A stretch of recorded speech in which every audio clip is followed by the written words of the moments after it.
په 2019 نړیوال جام سیالیو کې افغانستان د ساوث افریقا پر وړاندې د خرابې کارګردګۍ سلسله افغان لوبډله په 125 منډو ټوله وسوځېدله او ځینې جالب معلومات په همدغه کې چې ولې افغانستان دغه لوبه وبایلله، څه علت و، کوم منفي نکاتو په دې لوبډله کې یا کومې داسې نیمګړتیاوې وې، ټول په دغه ویډیو کې.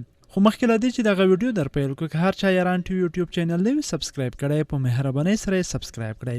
د افغانستان کرکټ ملي لوبډلې د سویلي افریقا لوبډلې پر وړاندې خپله خرابه کارګردګي جاري وساتله چې یو وار بیا ټوله لوبډله په 125 منډو وسوځېدله. په داسې حال کې چې افغان لوبډلې د 2 ویکټو په سوځېدلو 9 منډې جوړې کړې وې، یو مهال یې په 2 منډو کې 7 ویکټې له لاسه ورکړې وې.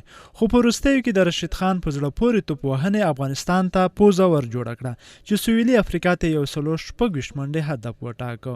پچا پاپ ډوپلیسي وګټله، خو ګلبدین نایب ته د توپ وهنې بلنه ورکړه. افغان لوبډلې د نورعلي زادران او حضرت الله عزازي په مرسته ښه پیل وکړ، خو وروسته یې د پخوا په څېر پرله پسې ویکټې له لاسه ورکړې. د افغانستان لوبډلې لپاره تر ټولو حیرانوونکې دا وه چې نجیب زادران پر ځای اصغر افغان ته فرصت ورکړی و. نجیب زادران د افغانستان لخوا په روان نړیوال جام کې تر ټولو زیاتې 98 منډې جوړې کړې دي.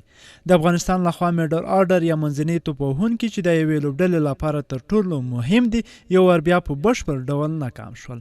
رحمت شاه شپږ، شهیدي 8، اصغر افغان 0، محمد نبي 1، اکرم علي خیل 9، نایب 15، رشید خان 15، حمید حسن پرته له کومې منډې جوړولو وسوځېد.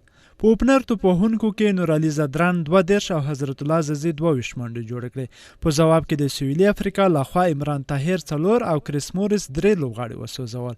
یاده دې وي چې لوبه 2 اوره د ورښت له کبله ځنډول شوې وه چې په پای کې 48 اورونو ته راښکته شوه، خو افغان لوبډلې یوازې 4.1 اورونه ولوبول. نو په دې سره افغانستان دغه لوبه هم وبایلله. نو د افغانستان د لوبډلې د لوبغاړو د ډول باید مثال ورکو لکه غبرګونې زمان یا غبرګونې ماشومان، یو چې مریض وي نو بل هم ورسره مریض وي، یو چې ټوخی وهلی وي بل هم ټوخي وهلی وي. نو دلته هم چې کله یو وسوځېږي نو بس خپل کتار پسې را روان وي، زړه یې پرې بد وي چې هسې نه چې هلته ګوښې شي. نو په دې سره افغانستان دغه لوبه هم وبایلله. نو تاسو دغه نیمګړتیا په څه کې بولئ؟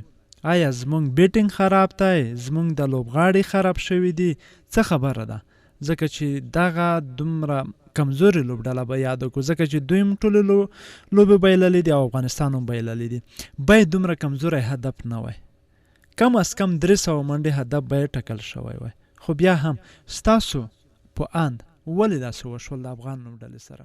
تر بیا ښې شي.